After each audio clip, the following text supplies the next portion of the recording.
네, 일본에 하루야마 시게루라는 작가가 있습니다. 이분이 건강에 대한 관심이 굉장히 많아서 30년 동안 건강에 대한 책을 썼습니다. 그런데 이분이 사람이 건강하려면 지켜야 될 6가지가 있다라고 얘기했어요. 첫 번째가 뭐냐면 피곤하지 않게 하라. 어려운 얘기죠. 네. 두 번째가 적절한 잠을 자라. 세 번째는 식욕을 절제하라. 네 번째는 화를 내지 말라. 다섯 번째는 두뇌를 계속적으로 사용하라. 그리고 마지막 여섯 번째는 적당한 운동을 하라. 여러분 다 공감되시죠? 이렇게 할 때 건강한 삶을 살아갈 수 있다라는 겁니다. 그런데 이분이 30년이 지난 후에 또 책을 하나 냈습니다. 그 책 이름이 아마 아는 분들 많이 아실 거예요. 뇌 혁명이라는 책이에요. 들어보셨죠? 그죠? 여기에서 정말 인간에게 필요한 것이 이 6가지 외에 하나가 더 있다라는 것을 썼어요. 그게 뭐냐면 마음의 평안이라고 얘기했어요. 근데 놀라운 것은 이 마음의 평화가 건강에서 차지하는 비중이 55%라는 거예요. 그럼 그 앞에 6가지는 45%고 이 마음의 평안이 차지하는 게 55%라는 거예요. 그러니까 이 마음의 평안이 얼마나 중요한지 아시겠죠? 그죠? 그렇지 않습니까? 정말 소중하다는 겁니다. 이것이 우리의 건강을 위해서도. 그런데 빅토르 위고라는 분이 쓴 단편 소설에 이런 내용이 있습니다. 대포를 실은 배가 태풍을 만났어요. 그러다가 이 대포를 메고 있었던 쇠사슬이 끊어져 버린 거예요. 그렇게 되니까 이 대포가 배 위를 막 왔다 갔다 하지 않았겠습니까?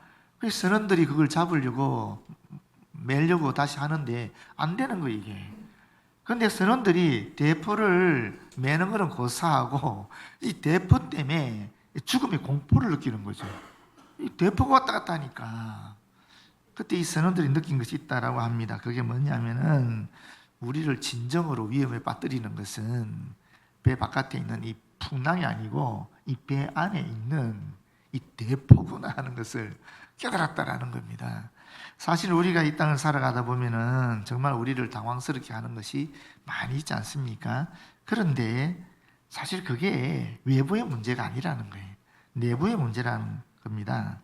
정치, 경제, 사회, 문화, 모든 분야가 사실 이 외부의 그 문제가 있는 것이 아니라 내 내부에서 굴러다니는 이 대포 때문인 것을 알아야 된다 하는 그런 말이죠.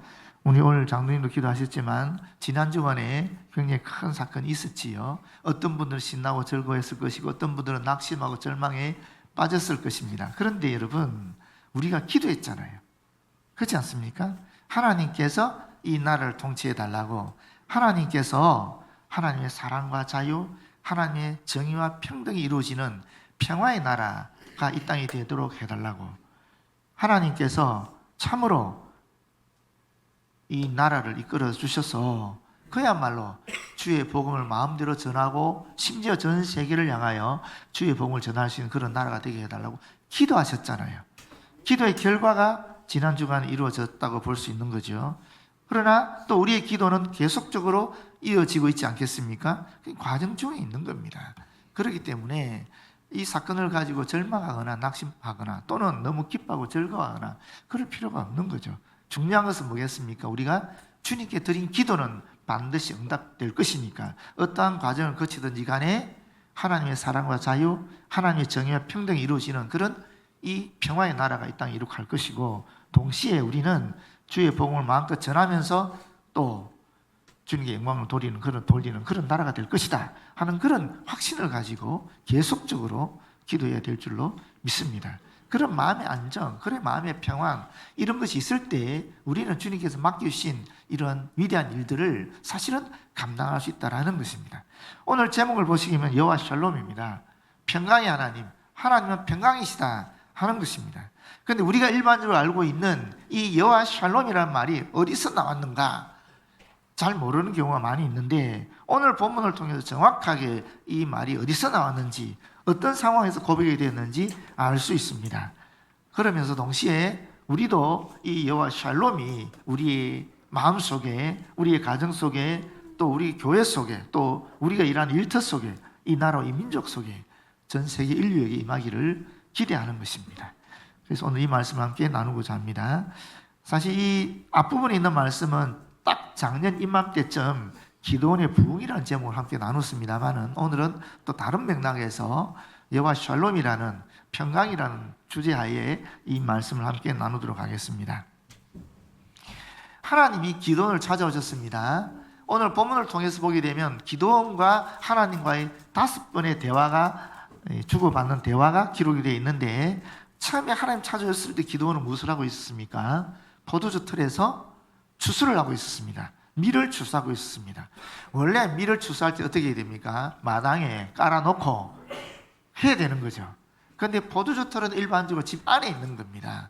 그러니까 들고 짝대기로 톡톡톡톡 두드리는 이런 추수를 하고 있었다라는 거예요. 왜?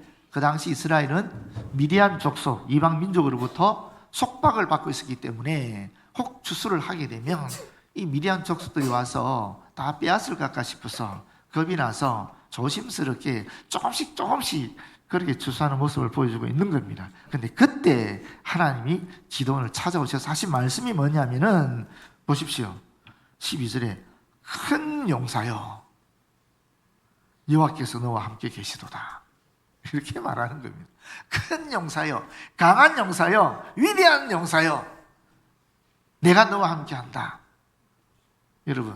여러분께서 여러분 일을 하고 있는데 하나님이 나타나셨어요. 그러면서 이 위대한 사람아 그러면 여러분 어떻겠어요? 신나지 않겠어요?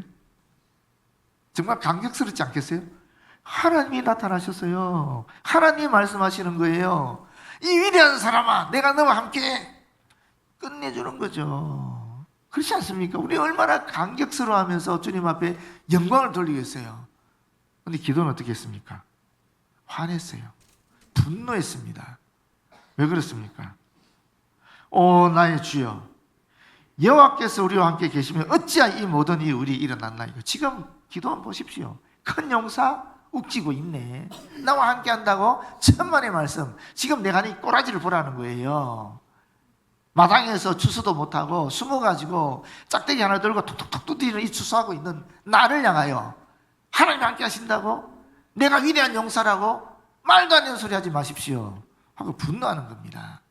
그 뒤에는 뭐라 그럽니까? 출애굽한 이스라엘 백성에게 우리 조상들에게 하나님 함께 하셔서 기적을 베풀었다고? 무슨 기적을 베풀어? 지금 우리가 어떤 상황인데 하나님이 함께 하시기는커녕 우리 민족을 하나님이 버리신 것이 아닙니까? 이렇게 얘기하고 있잖아요. 이제 여호와께서 우리를 버리사 미디안의 손에 우리를 넘겨주셨나이다. 분노하고 있는 겁니다. 기도원이 자기의 처지에 대해서 자기 민족의 상황에 대해서 분노하고 있는 겁니다. 그걸 하나님께 쏟아놓는 겁니다. 그런데 두 번째로 또 하나님이 그를 향해서 말씀하십니다. 너는 가서 이 너의 힘으로 이스라엘을 미디안의 손에서 구원해라. 내가 너를 보내겠다. 그렇게 말씀하시는 거예요. 이 분노에 대해서 응답하지 않으시고 하나님은 그냥 분노를 그대로 받아주시면서 가라. 내가 너와 함께 할 테니까 네가 이 민족을 네가 사랑하는 이 백성들을 구원하게 하겠다. 그런데 또 기도원이 뭐라 그럽니까? 내가 무엇으로 이스라엘을 구원합니까? 나는 보잘것없는 시족의 집안의 한 사람입니다. 우리 집에서도 정말 제일 작은 어린 사람입니다. 그런데 내가 무엇으로 구원한단 말입니까? 말도 안 되는 소리 하지 마십시오. 택도 없는 소리 하지 마십시오. 하나님의 말씀을 거부하는 겁니다. 우리가 흔히 우리 신앙의 우리 생활의 기준은 하나님의 말씀이라 그럽니다. 그리고 우리는 하나님 말씀에 순종해야 된다라고 여기고 있습니다. 그런데 실제로 편안할 때는 참 순종 잘하고 편안할 때는 찬양도 잘하고 편안할 때는 하나님 말씀도 즐겨 읽습니다마는, 순종합니다마는 진짜 우리 안에 위기가 오게 되면, 예기치 않은 일이 발생하게 되면 하나님 말씀에 순종하는 게 참 어렵습니다. 내 지식 가지고 내 경험으로 나를 판단하는 거예요. 지금 기도원이 그러고 있잖아요. 하나님은 분명히 얘기했습니다. 너는 위대한 사람이다. 내가 너와 함께한다. 너가 이 민족을 구원할 것이다. 그렇게 말씀하신 거예요. 그러나 기도원은 그 말씀을 받아들일 수가 없어요. 오히려 거부해버렸습니다. 왜? 자기 자신의 처지를 지금 볼 때 그런 존재가 아니거든요. 본인은 지금 무서워서 떨고 있는 사람이거든요. 이스라엘 민족은 지금 미디안 백성에게 속박당해서 고통받고 있는 중에 있거든요. 도대체 내가 가진 지식으로나 내가 가진 능력으로나 내가 가진 경험으로 봤어도 이 상황을 자기는 이겨나갈 수 없는 겁니다. 그러니까 하나님 말씀보다 자신의 지식, 자신의 경험, 자신의 능력을 더 우선시한 겁니다. 그걸 판단 기준으로 삼았기 때문에 그 말씀에 순종할 수 없었던 겁니다. 그래서 하나님의 말씀을 거부해버린 겁니다. 그런데 하나님 세 번째 또 얘기합니다. 16절에 내가 반드시 너와 함께 하겠다. 내가 미리한 사람 치기를 한 사람을 치듯 할 것이다. 세 번째 얘기하는 거예요.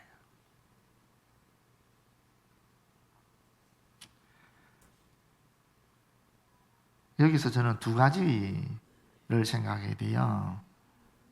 첫 번째는 뭐냐면은 계속 받아주시는 하나님이에요. 그렇게 거부하고 화내고 하는데도 책망하지 않잖아요. 계속 받아주고 계시잖아요, 하나님이.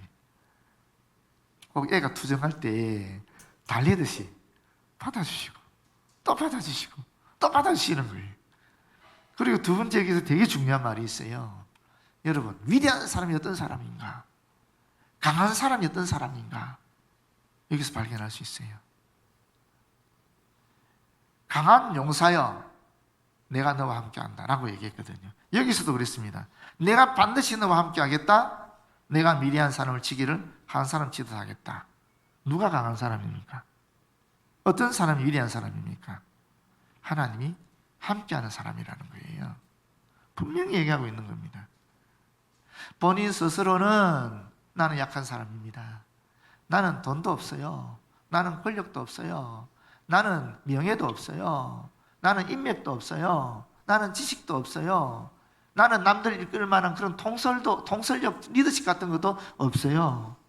정말 저는 보잘것없는 사람이에요. 저는 평범한 사람이에요. 그렇게 생각한다 할지라도 하나님이 그와 함께 하시면, 그녀와 함께 하시면 그분이 위대한 사람이라는 겁니다. 성경은 분명하게 이 얘기를 하고 있어요. 모세도 마찬가지였죠.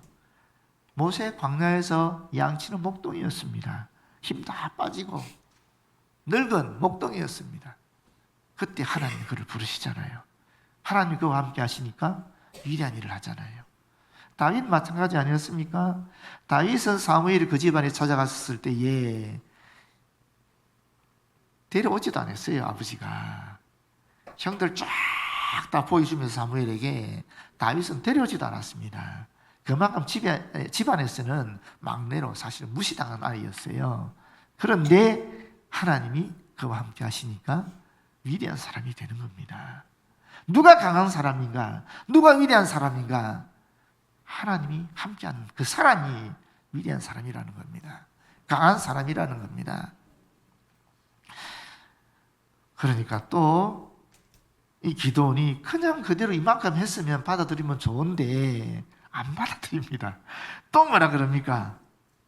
당신이 정말 우리 조상의 하나님이라면은 나한테 기적을 일으키는 표적을 보여주십시오 라고 얘기하는 겁니다.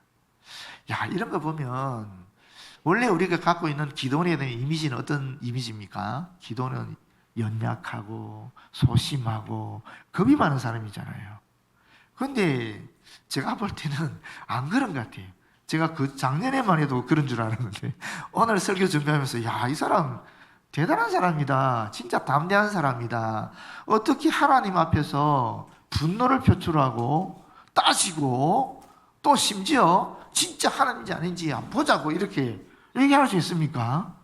진짜 대단한 사람 아닙니까? 우리 같으면 어떻게 하겠어요? 하나님 앞에서.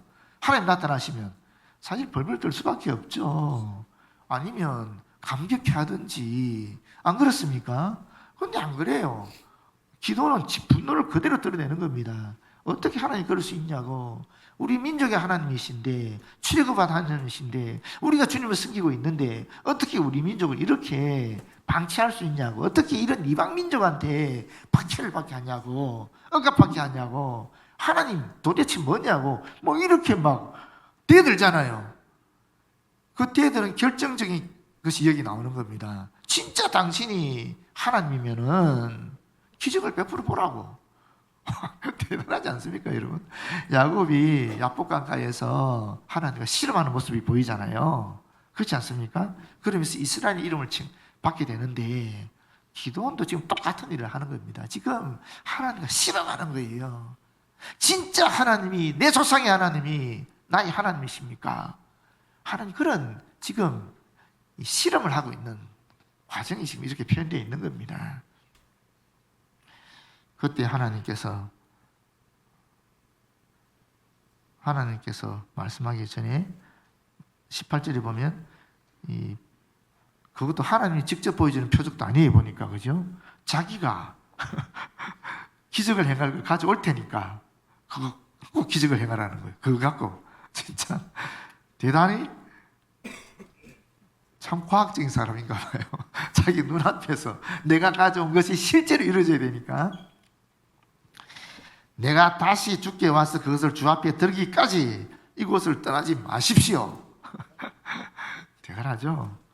하나님께 요구하는 거 보십시오. 기적을 베풀어 달래놓고 가지도 말래. 요 자리 있으래. 요 자리 있으라고. 내가 갖고 올 테니까 요 자리 있으라고. 야, 어떻게 그렇게 얘기할 수 있을까요? 그런데 참 하나님 보십시오. 알았다.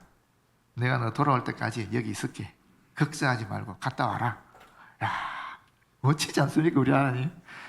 투정을 다 받아주는 거예요. 있는 그대로, 있는 그대로, 연약한 믿음 그대로, 분노하는 모습 그대로,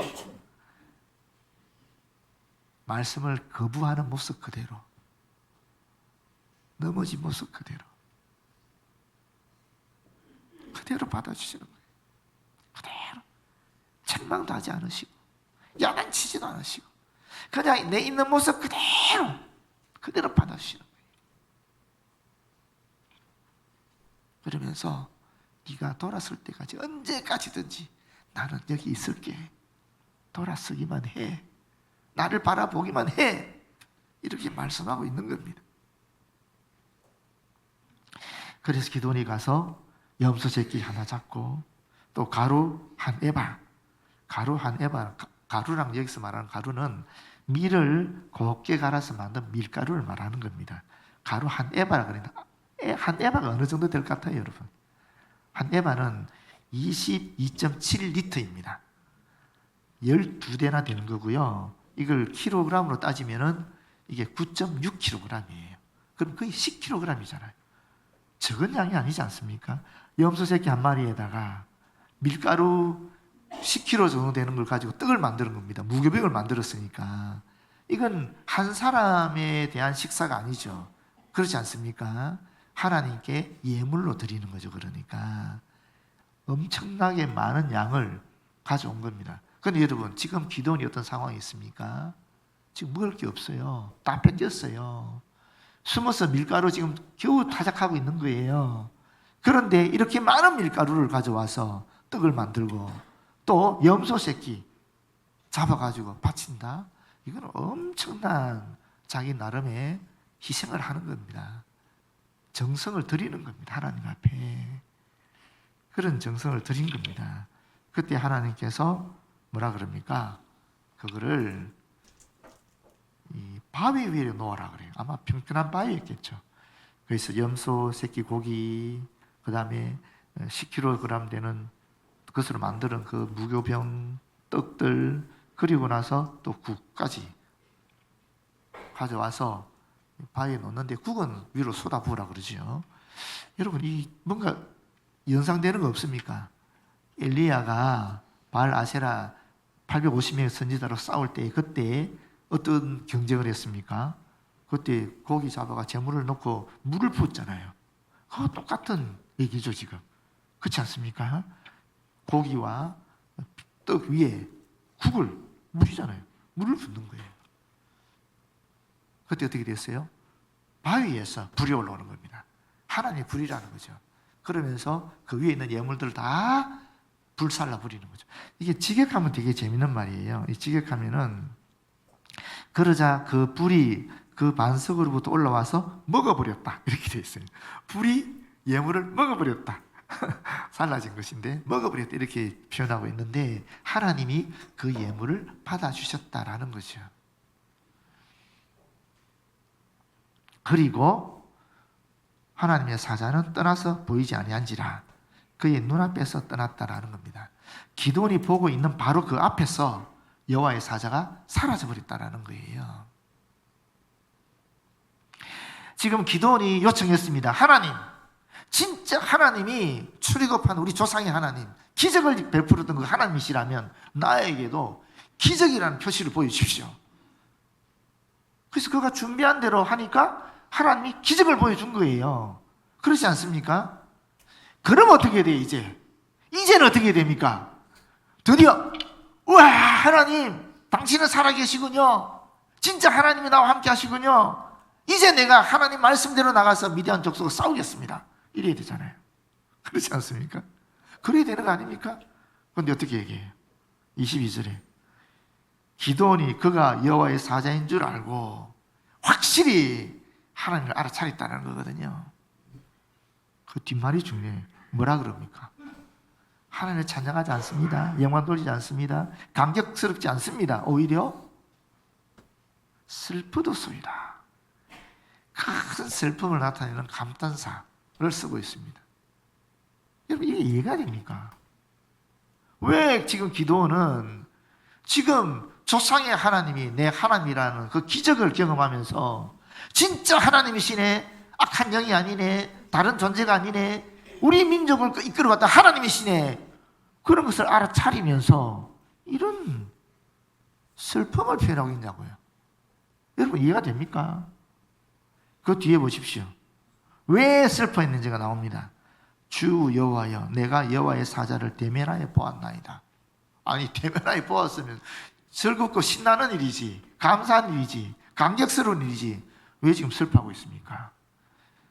출애굽기 33장 20절에 보게 되면 모세가 십계명을 갖고 내려왔었을 때에 금송아지가 막 백성들이 숨기고 있었잖아요. 금송아지 만들어서. 그래서 십계명 무너뜨리고 막 거기 사람들 죽고 막 회개운동이 일어나잖아요.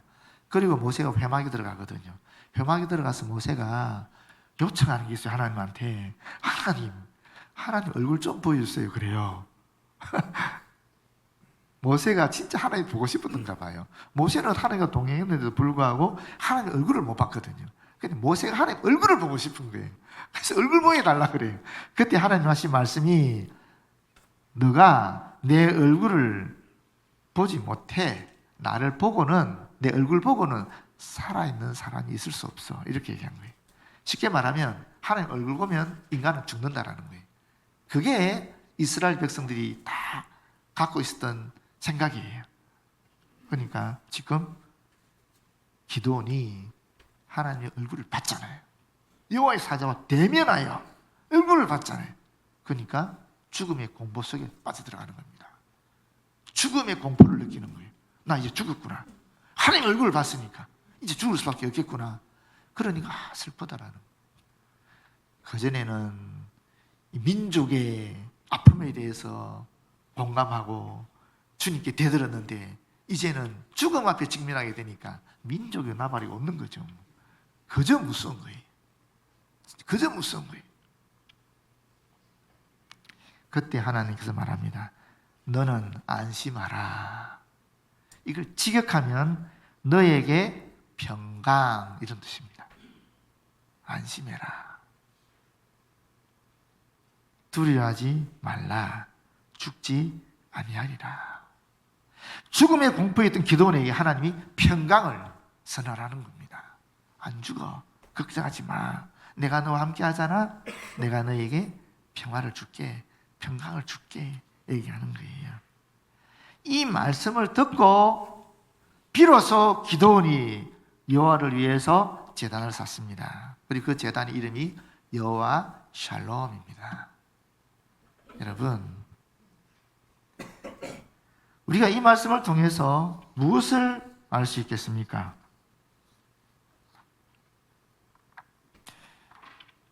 여호와 샬롬, 평강이라는 것은 여러분 결코 고요한 데서 오는 것이 아니라는 것입니다. 힘들고 고통스러울 때, 혼란스러울 때, 위기에 빠졌을 때, 문제 안에 푹 잠겼을 때, 도대체 해결할 수 없는 그런 상황 속에 몰렸을 때, 그때 하나님의 진정한 평화가 우리에게 온다라는 겁니다. 여러분, 또 놀라운 사실 하나 더 있습니다. 뭔지 아십니까? 미디안 사람들이 물러갔습니까? 이스라엘 백성이 지금 미디안으로 자유를 누리게 됩니까? 전혀 아닙니다. 상황 그대로입니다. 여전히 미디안은 이스라엘 백성을 속박하고 있고 억압하고 있는 상황입니다. 변한 거 하나도 없습니다. 그런데 기드온에게는 하나님이 주신 평화가 깃들었다라는 거예요. 이 평화는 하나님이 주시는 거예요. 이 평화는 그야말로 오늘 우리 시대에는 예수 그리스도를 통해서만 오는 겁니다. 내가 원하는 대로 된다고 평화가 오는 것이 아니라는 겁니다. 문제 속에 있다 할지라도 하나님 나와 함께 하실 때 우리는 진정한 평화를 누리게 된다는 겁니다. 여러분, 에베소서에 보게 되면 이런 말씀이 있어요. 그는 우리의 화평이신지라. 누굽니까? 예수 그리스도죠. 예수 그리스도 우리의 화평이라는 겁니다. 둘로 하나를 만드사 원수된 것, 곧 중간에 막힌 담을 자기 육체로 하시고, 하나님과 우리 사이에 막혔던 담, 우리 사람과 사람 사이에 막혔던 담, 사람과 물질 간에 막혔던 담, 이런 모든 담들을 예수께서 당신의 몸을 십자가에 바침으로 흘렸다라는 것입니다. 원수된 것을 십자가로 소멸했다라는 것입니다. 그러면서 먼 데 있는 너희에게 평안을 전하고 가까운 데 있는 자들에게 평안을 전하셨다라고 이야기하고 있습니다. 먼 데 있는 너희들, 우리 교회 밖에 있는 사람들, 또는 북한 사람들, 또는 믿지 않는 자들, 가까운 데 나나 내 가족이나 내 형제나 우리 교회 안에 있는 사람들이나 우리 대한민국이라든지 가까이 있는 사람들한테 예수께서 평안을 전하셨다라고 얘기하는 겁니다. 여러분, 뿐입니까? 예수께서 이 땅에 오셨을 때 뭐라 그랬습니까? 지극히 높은 곳에서는 하나님께 영광이요, 땅에서는 기뻐하심 입은 자들 중에 평화로다 그랬습니다. 예수님이 이 땅에 오신 목적이 무엇인가? 평화를 주기 위해서 오신 겁니다. 평화를 주기 위해서. 이 평화는 상황 때문에, 문제 해결 때문에 내가 원하는 것이 이루어진다고 오는 것이 결코 아니라는 것입니다. 예수 그를 통해서 우리에게 오는 것이 평화입니다. 여러분이 어떤 상황에 있든지 간에, 어떤 낙담 속에 있든지 간에 예수 그리스도가 주시는 진정한 평화를 여러분 마음속에 간직하기를 바랍니다. 그럴 때에 우리는 하나님 우리와 함께 하신 걸 느끼고 위대한 일을 할 수 있는 겁니다. 도대체 상상할 수 없는 그런 일들을 우리가 감당할 수 있게 된다라는 것입니다. 기도하겠습니다. 주님 감사합니다. 기도원에게 함께 하신 하나님께서 오늘 우리와 함께 하여 주시고 우리 주 예수 그리스도를 말미암아 성령의 은총으로 우리에게 진정한 평화가 깃들 줄 믿습니다. 이 평화를 허락하시고 이 평강 가운데 주님께서 주신 우리의 일들을 능히 감당해 나가 하나님께는 영광이 되게 하시고 사람들에게는 기쁨이 되게 하시고 이 땅에는 평화를 만들어 나가는 우리 모두 되어지도록 역사하여 주시옵소서. 예수님 이름으로 기도드립니다. 아멘.